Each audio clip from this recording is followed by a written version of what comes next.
ser un cumpleaños inolvidable. Vanessa estaba feliz horneando el pastel con el que ese día celebraría sus 36 años de vida. Su sobrino, a quien criaba como si fuera un hijo desde que quedó huérfano, notó que les faltaba una velita.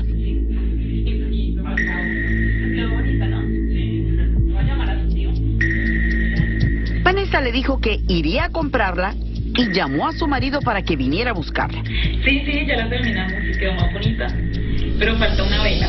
Y él me dice que si ya estaba lista para ir a comprar la vela. Entonces yo le dije que ya mismo terminaba de dejar arreglada la casa para irnos.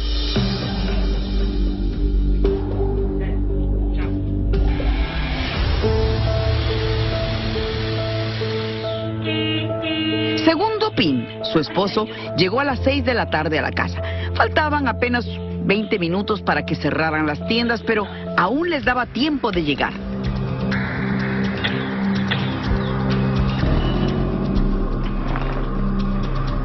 Cuando pasamos por el Felipe Navarrete vimos que todavía estaban abiertos y lo que hicimos fue ingresar. Estuvimos en la planta baja, ella preguntó y le dijeron que no, que en ese lado no había, que todavía era en el segundo piso, porque ahí había un área donde eran para pura fiesta. Mientras Vanessa buscaba la vela, su esposo esperaba en el pasillo. Como buen marido, prefería no entrar a las tiendas. A las 6:50, el centro comercial estaba lleno, pues faltaban pocos días para el inicio de clases y muchas familias aprovechaban para comprar los útiles escolares de última hora. Y a lo que llego corriendo, llego y nomás tenía así como mis 20 segundos que había llegado y le digo a una persona que estaba ahí que me vendiera unas ligas. Y el señor que me estaba vendiendo las ligas me manda a otra chica para que me ayude. Luisa Cedeño, una estudiante de arquitectura, también había entrado al centro comercial y en la misma tienda donde estaba Vanessa buscaba algo para recogerse el cabello que le molestaba por el calor. La vendedora era Alejandra Anchundia, una madre soltera de 36 años quien esperaba ansiosa la hora de la salida. Su hijita de 6 años la aguardaba en casa.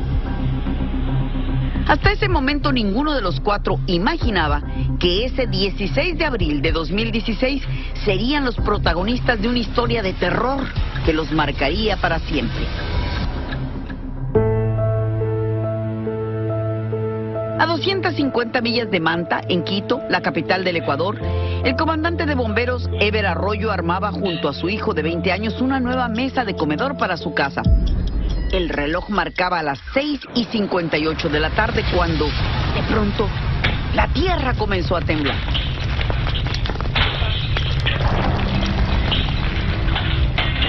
En ese momento sentimos el primer sacudón con mi hijo mayor y lo que primero que le digo es mantenga la calma, quieto.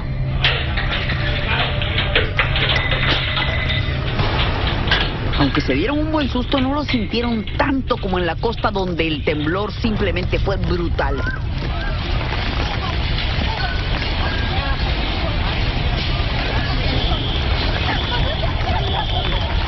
El puerto de Manta, donde se encontraba el centro comercial Navarrete, fue sacudido con violencia.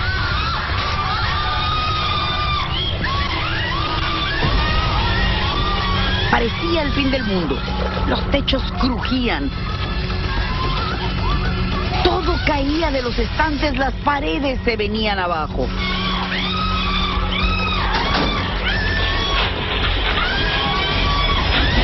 El pánico se apoderó del lugar, la gente trataba de salir corriendo, pero mucha ni siquiera lograba mantenerse en pie. Y yo veía que todo se caía, así como los juguetes, como que las luces pestañeaban.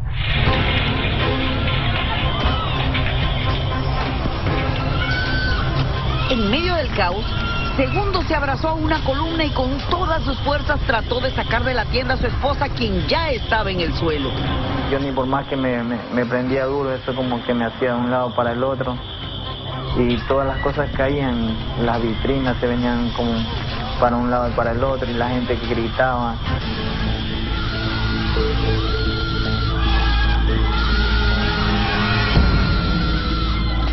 Mientras la mayoría corría desesperada buscando una salida, Vanessa se aferró con el alma a la cintura de su marido y de ahí no se movieron. Y eso venía, que se derrumbaba, que se derrumbaba. Cuando nos quedamos oscuras, la gente gritó, la gente sigue gritando, la gente decía, Dios mío, ¿qué es lo que pasa? Los niños, había muchos niños que gritaban. Luisa se quedó quieta dentro de la tienda, estaba petrificada, viendo cómo todos trataban de salvarse mientras el edificio colapsaba.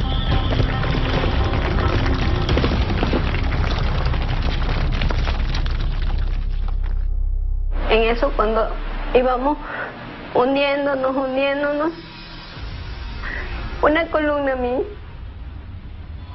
como todo estaba oscuro, esa columna, no sé de dónde, esa columna se desprendió y viene esa columna, ¡pum!, me pega a la cabeza.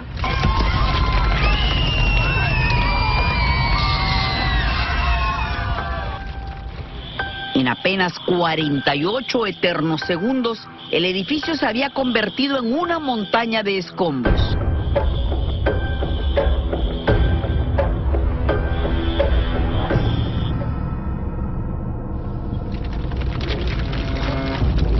Cuando Vanessa abrió los ojos, se encontró sumida en una profunda oscuridad.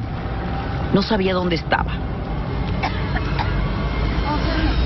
En su desesperación escuchó la voz de su esposo junto a ella y como pudo buscó su mano. ¿Dónde estás?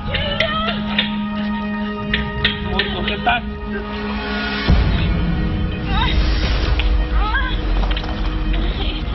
Luisa estaba casi enterrada al otro lado de Segundo.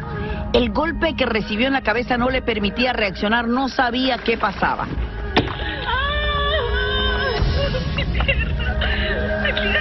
Alejandra, la vendedora del local, tenía las piernas atrapadas por una pared. La presión era insoportable y las heridas tan graves que sentía que se desangraba.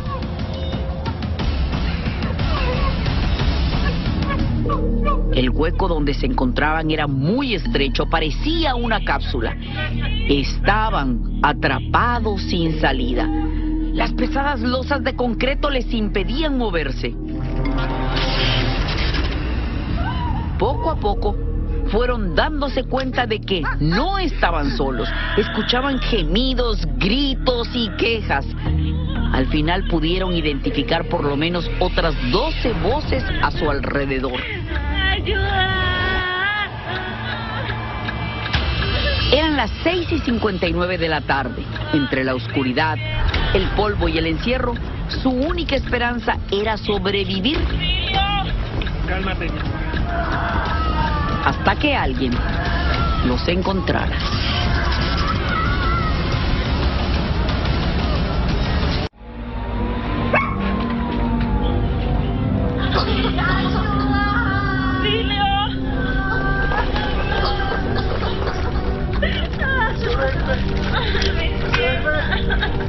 Enterrados entre los escombros sentían que no podían respirar. Los lamentos de Alejandra Achundia eran desgarradores. Aparte del dolor físico, tenía también el del alma por el temor a morir y que su hija quedara sola en el mundo. Y yo decía, mi hija, ¿quién me la va a cuidar? Y ella decía, es que yo no aguanto las piernas. Yo decía, yo sé que estoy que desangro, dice las piernas, dice mis 2 piernas, dice una pared, dice me las aplastó, dice ella.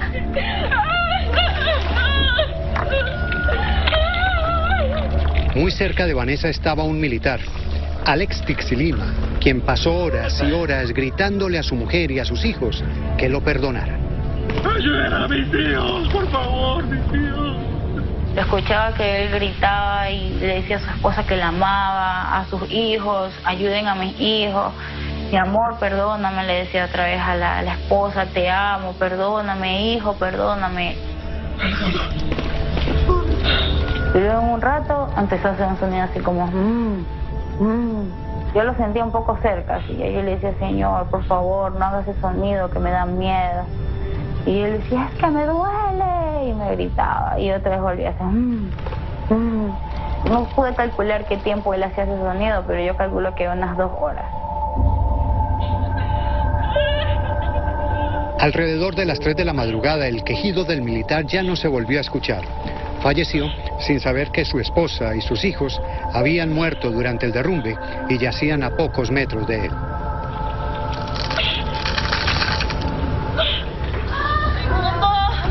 La columna a la que se aferró Segundo cuando sintió el terremoto ahora oprimía su cabeza.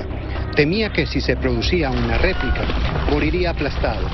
Pero mantuvo la calma y recordó que llevaba el celular en el pantalón y aunque no tenía señal, pudo alumbrar a Vanessa. Mi amor, tranquila, mi amor. Aquí estoy. Cuando regreso a ver, ya mi mujer estaba que le sangraba por la nariz y yo nomás en la mente yo le decía, tal vez algo le pasó, se rompió la cabeza. Vanessa había recibido un fuerte golpe, pero estaba viva. A los lados estaba una chica que dice que ya había muerto, pero nunca le pudimos ver la cara. Y al lado de la muerta que estaba, de la chica que había fallecido, había otra chica que se llamaba Stephanie. En el lado que estaba mi esposo.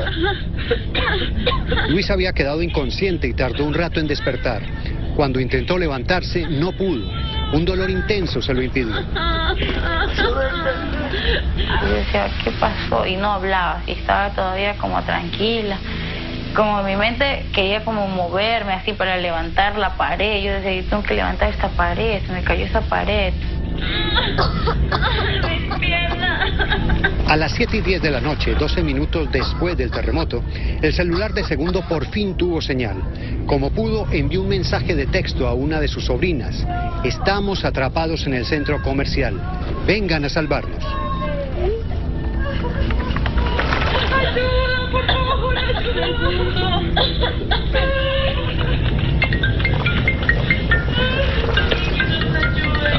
A los pocos minutos recibieron una esperanzadora llamada que los alegró a todos. Era Ketty, la hermana de Vanessa. Está conmigo.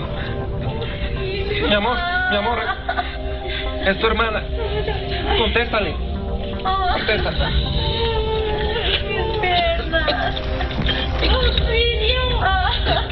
Y ella viene y me dice, gordita, dice, ¿estás bien? Y yo vengo y le digo, no, gorda, le digo, estoy enterrada en el Navarrete. Y ella viene y me dice, ¿qué haces, gorda, en el Navarrete? Y yo le digo, estoy enterrada, ñaña. Le digo, por favor, le digo, estoy enterrada, ven, búscame rápido. Le digo, estoy con el cego y yo te voy a esperar.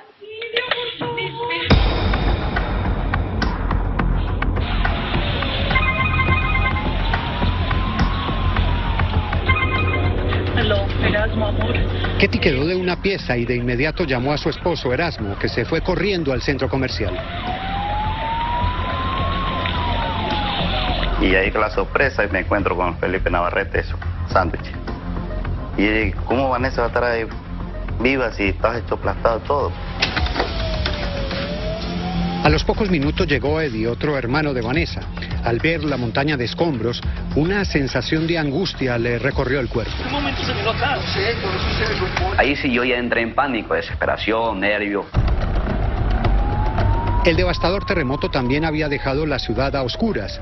Los organismos de socorro no daban abasto y los refuerzos de Quito no podían llegar. La vía que conduce de la sierra a la costa estaba cerrada por movimientos de tierra. Horas antes, Ever Arroyo había logrado hablar con un colega de Manta y su pedido de auxilio lo había alterado. Con llanto en su voz, me dice, mi comandante, auxilio, no nos abandone en este momento. Ayúdenos, por favor. La ayuda tardaría en llegar. Mientras tanto, la vida de los sepultados bajo los escombros estaba en manos de sus familiares que, desesperados, escarbaban la tierra y removían piedras tratando de abrir un camino hacia sus seres queridos. Comenzamos a buscar. En ese momento, unos chicos que predicaban la prima con otro muchacho también joven, me decía, ¿tú qué estás buscando? Le digo, a mi hermano. Y yo le pregunté, ¿tú qué buscas? Esa es mi esposa. ¿Y tú? A una prima. Y a mi cuñado. Y lo unimos ellos. Los sobrevivientes podían escuchar sus voces. Mi cuñado Erasmo era Vanessa segundo, nosotros le gritábamos, acá estábamos, pero ellos no nos escuchaban. Auxilio, por favor, ayuda. Afuera nadie escuchaba el infierno que estaban padeciendo. Sentían que la muerte llegaría en cualquier momento.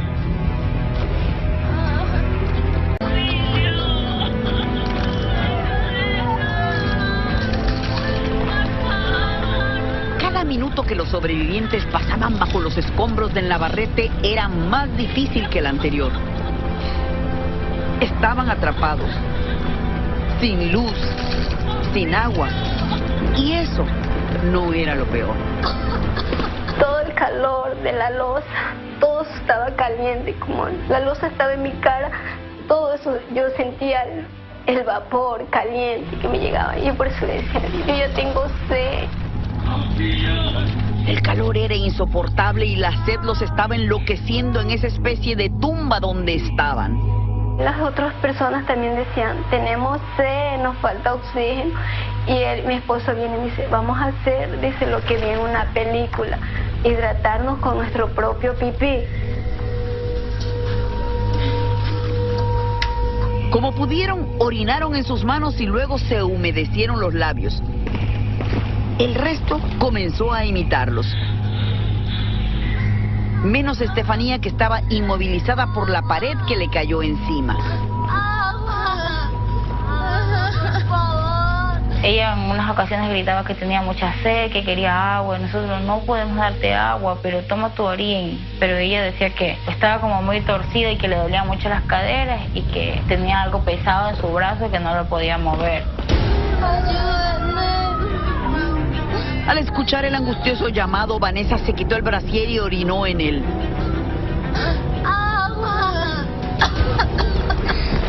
Luego se lo pasó a Segundo, quien con grandes esfuerzos logró dárselo a Luisa para que ella se lo entregara a Estefanía.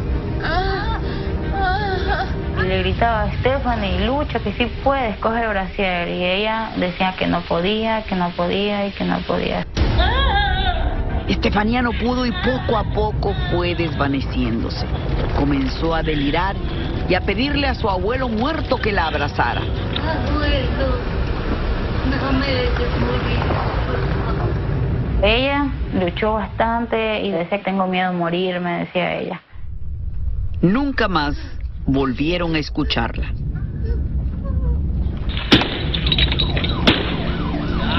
Arriba, Erasmo, Eddie y Pablo llevaban horas y horas removiendo escombros, pero solo encontraban cadáveres.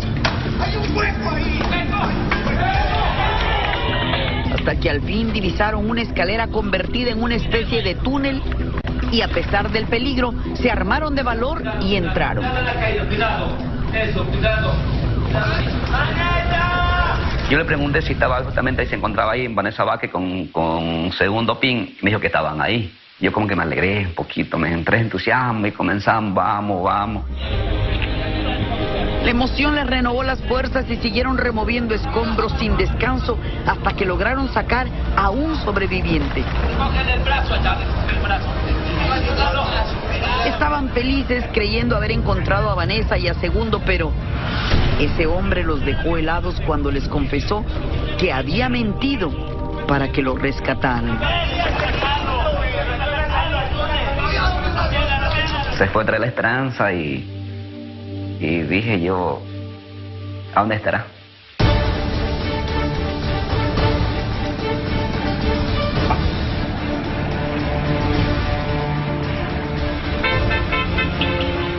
A los equipos de rescate que habían viajado desde Quito les tomó mucho tiempo llegar.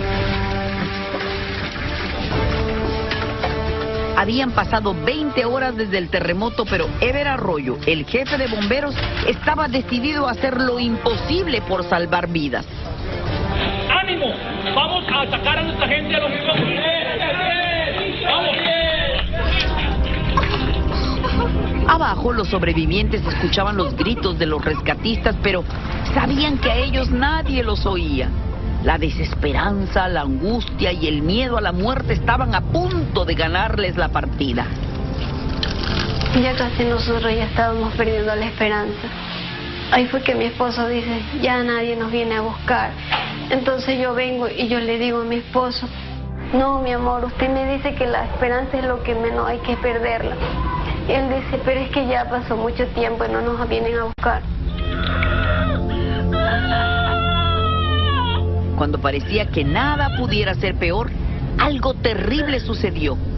Una mujer embarazada comenzó a pedir ayuda gritando que su hijo estaba a punto de nacer. ¡Ayuda! ¡Ayuda!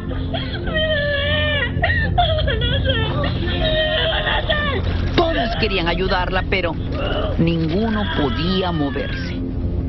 La joven madre tuvo que enfrentar sola su inesperado parto. Ella decía, se me rompió el agua fuente. Ella gritaba. Cada cosa que iba haciendo, ella decía, nació mi bebé. Vanessa jamás podrá olvidar su voz. Entre rato se le escuchaba claro su voz, entre rato como que se le apagaba su voz y ella decía, mi hijo se murió.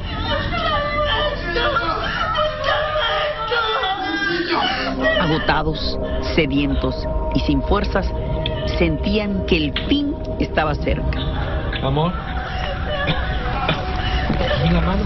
Segundo no dejaba de hablarle a su esposa para mantenerla despierta y le apretaba la mano cada vez que ella se desmayaba, aunque estaba tan desmoralizado que comenzó a contemplar una mejor forma de acabar con el suplicio. Yo he escuchado a toda la gente cómo inspiraban el sufrimiento de ellos antes de fallecer y yo decía, yo no quiero sufrir así. Yo digo, yo me duermo y ya, me dormiré ahí para siempre, pero no sufrir así. Afuera, los bomberos y los familiares no dejaban de trabajar.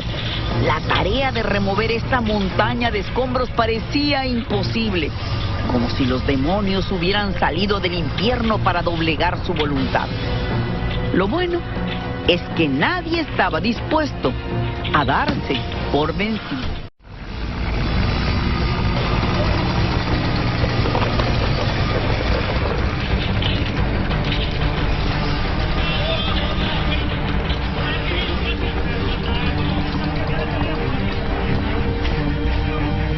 El calor, el cansancio y los malos resultados tenían bastante decepcionados a los familiares y rescatistas, liderados por el coronel Arroyo, que, sin embargo, seguía tratando de abrir una brecha que los llevara hasta los atrapados, pero aún seguían sin suerte.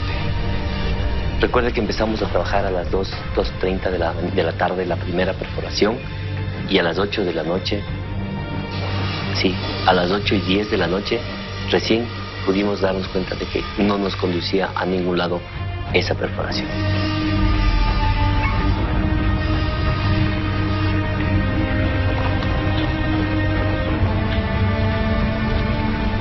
La temperatura superaba los 104 grados Fahrenheit, 40 centígrados, y la frustración fue creciendo a tal punto que Arroyo estuvo tentado de abandonar el lugar e irse a ayudar en otra parte. Pero Eddie y Erasmo le imploraron que no lo hiciera. Por favor, no se vayan a ir. No se vayan a ir sin dejarlos, sin sacarlos, por favor. Lo que yo dije, yo de aquí no me muevo. Yo esperaré que encontrara a mi hermana y a mi cuñado. ¡Ayuda! Bajo los escombros los sobrevivientes escuchaban con claridad la voz del comandante Arroyo. Vanessa sabía que debía hacer algo para que supieran dónde estaban o nunca los iban a encontrar. Así que, como pudo, buscó algo con lo que pudiera hacer ruido. Entonces en eso yo vengo y yo con este brazo así, busqué y yo ahí tuve la suerte de encontrarme, no sé de dónde apareció un fierrito.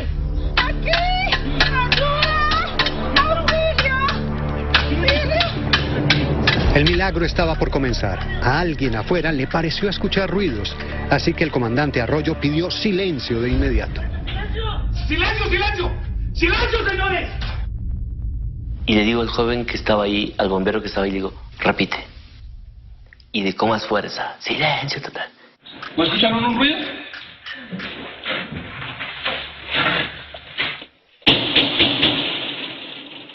¡Si hay alguien ahí! ¡Golpeen 3 veces!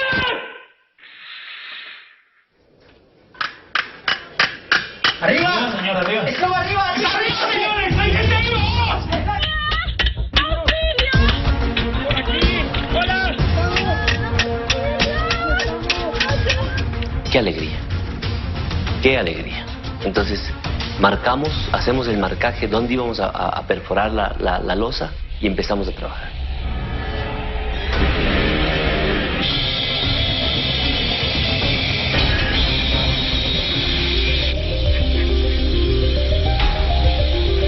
Estaban felices, en especial Eddie y Erasmo, que le agradecían a Dios en medio de lágrimas.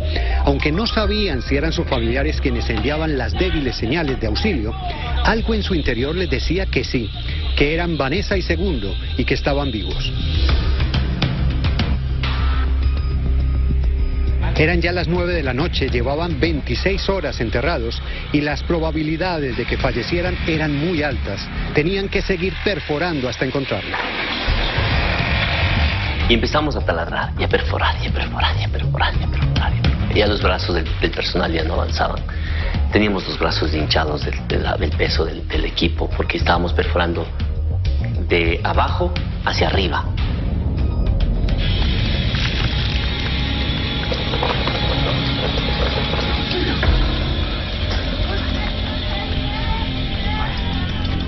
Vanessa, mi amor. Mientras tanto, en el interior del edificio ya solo quedaban 5 personas con vida. Vanessa, su esposo Segundo, Luisa, Alejandra y Ángel, otro de los empleados del local de fiestas. Todos podían escuchar la maquinaria que estaban utilizando. Nosotros escuchábamos que la máquina hacía ta, ta, ta, y esa cosa como que nos hincaba. Entonces mi esposo decía, aquí ya mismo dice, no pueden cortar.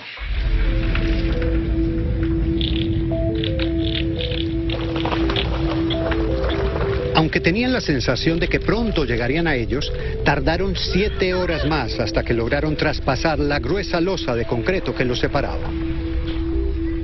Eran las 4 de la madrugada. Para entonces, llevaban ya 34 horas sepultados. Y fue cuando hicieron el primer huequito. Fue una alegría porque nos entró aire. Y vimos la luz. Ay, porque yo le dije a mi esposo, salimos de esto. Y mi esposo de mí me agarraba de la mano y me decía, salimos, mamita, si ves que nos salvaron. Y yo le decía, sí, mi amor, le dije, nos rescataron por fin. Sí, mi amor, vamos a salir de aquí. Ever Arroyo les habló para tranquilizarlos, confirmó que estuvieran Vanessa y Segundo y preguntó cuántas personas más se encontraban con ellos. ¿Cuántos son? Y me dice, pero saque la mano para ver cuántos hay. Yo le digo, hay 5, y ahí fue que yo saqué la mano. Y le digo, hay 5, aquí estoy. Ahí saqué la mano y comenzaron, dice, a trabajar en ese lado. Al ver la mano de Segundo, todo fue júbilo y alegría. Nadie podía contener las lágrimas de felicidad. El olor que salía por aquel pequeño orificio era nauseabundo, señal de que había muchos cuerpos en estado de descomposición. Pero eso ahora ya no importaba. Por fin iban a salir, solo que no todos tendrían el mismo final.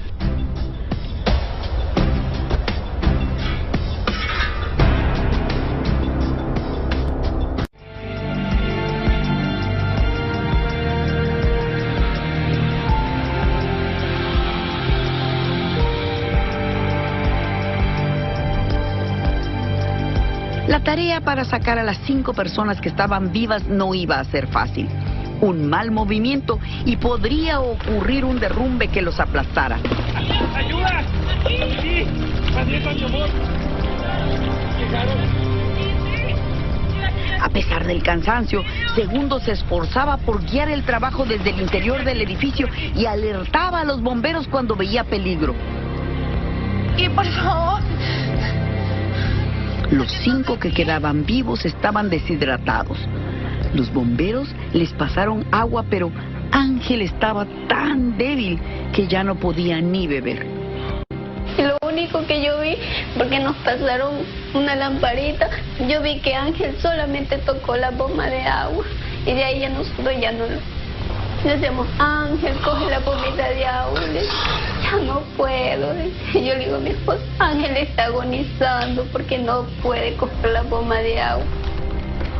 Ángel no pudo aguantar y se entregó a la muerte.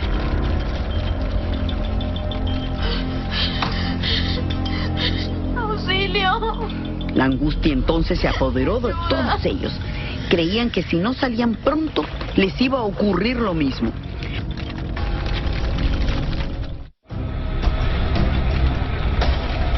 Los bomberos se afanaban por acelerar el trabajo, pero debían ir con pies de plomo. El tiempo pasaba lento y la desesperación iba en aumento. Se nos hizo una eternidad ese. A pesar de que dice que demoraron como 8 horas para hacer ese hueco, porque era una losa de 50 centímetros ahí. Ya no podían soportar más. Alejandra era la más débil de los 4. Seguía con vida, pero su situación estaba llegando al límite. Ya no sentía las piernas, ya casi no hablaba y no reaccionaba a lo que le decían. A las 5 de la mañana los bomberos por fin pudieron abrir el espacio suficiente para sacarlos. El primero en salir fue el esposo de Vanessa. ¿De qué esta cámara, Esto es de Amazonas. Segundo sacó la cabeza y fue como verlo nacer de nuevo.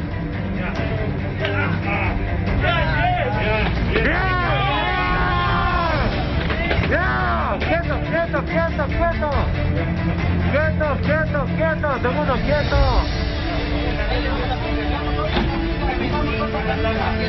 Vanessa sería la segunda en salir.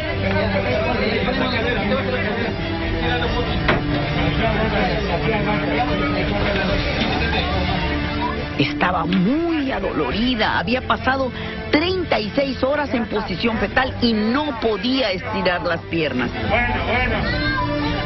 La quieta. La rodilla, cuidado la rodilla. La emoción fue grande que todo el mundo lloramos. O sea, de alegría, de esperanza y emocionado. De inmediato los paramédicos los llevaron en ambulancia a un hospital. Vanessa no sabía qué día era ni cuánto tiempo había pasado. Ahí fue cuando yo decía, ¿qué hora es? Y me dice el rescate, bienvenido al mundo, dice, ya es lunes. Y yo decía entre mi mente, lunes, pasé mi cumpleaños encerrada.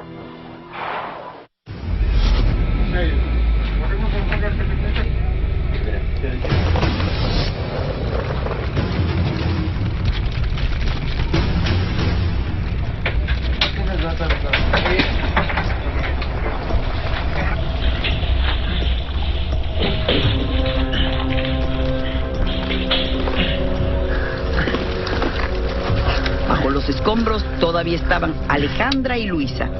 Ella estaba angustiada porque creía que podían dejarla allí creyendo que también había fallecido. Sus dudas se disiparon cuando vio entrar al socorrista, un hombre pequeño y delgado que le pidió paciencia, pues antes había que despejar el camino entre ella y el punto de salida.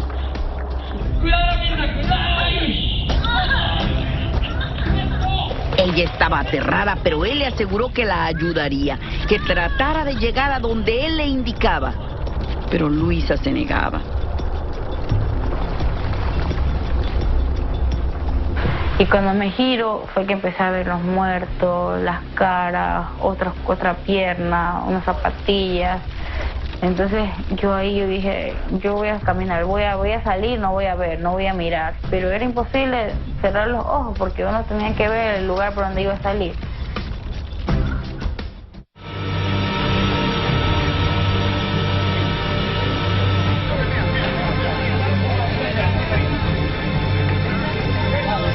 esta fue la tercera que le ganó la batalla a la muerte.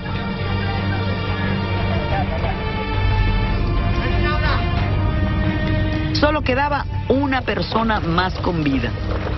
Luisa les indicó a los bomberos dónde se encontraba y entraron por ella. Era Alejandra, quien ya llevaba 36 horas soterrada.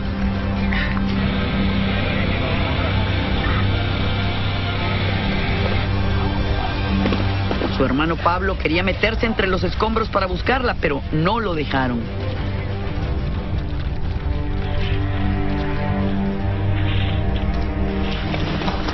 El socorrista llegó hasta donde ella estaba. Una columna había aplastado sus piernas y era imposible rescatarla. Cada minuto que pasaba iba debilitándose más.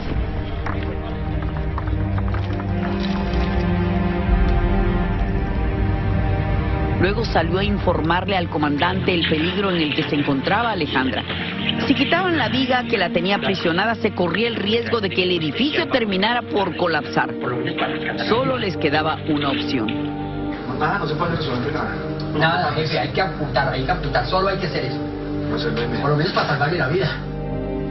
Cuando estábamos planificando la amputación in situ, Alexandra no nos dio la oportunidad de salvarle la vida. Ella se dejó morir.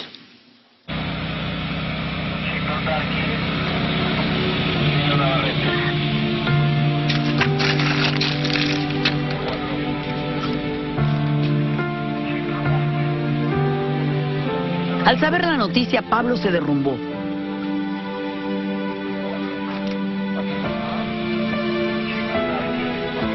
Su hermana y los otros sobrevivientes habían pasado 36 horas en el infierno. El saldo fue trágico. De los 15 que quedaron atrapados allí, solo 3 sobrevivieron. Lo único que le salvó la vida a estas 3 personas fue la actitud positiva y tranquila de Segundo. Si Segundo no tenía esa actitud, su esposa ahora hubiese fallecido. Cuando ellos ya reaccionan y están atrapados, Segundo es el que mantiene la calma ahí, es el que lidera las cosas. Lo bueno es que él estuvo al lado mío, porque si no yo sí me moría. Mi esposo todo el tiempo me decía, tranquila, no llores, que ya nos vienen a buscar. Los que quedaron vivos no paran de dar gracias por el trabajo, el esfuerzo y la entrega que puso cada uno de esos héroes para salvarlos. Yo no soy un héroe. Yo soy simplemente, y los bomberos somos simplemente, personas que hacemos nuestro trabajo con el mayor esfuerzo, con la mayor dedicación y con una cosita que se llama amor. Antes de regresar a la capital, el comandante Arroyo hizo un alto en el camino. Fue a ver a Segundo y a Vanessa. Quería festejar con ella el cumpleaños que no había podido tener. A fin de cuentas, nada era más cierto que aquello de que las tragedias unen.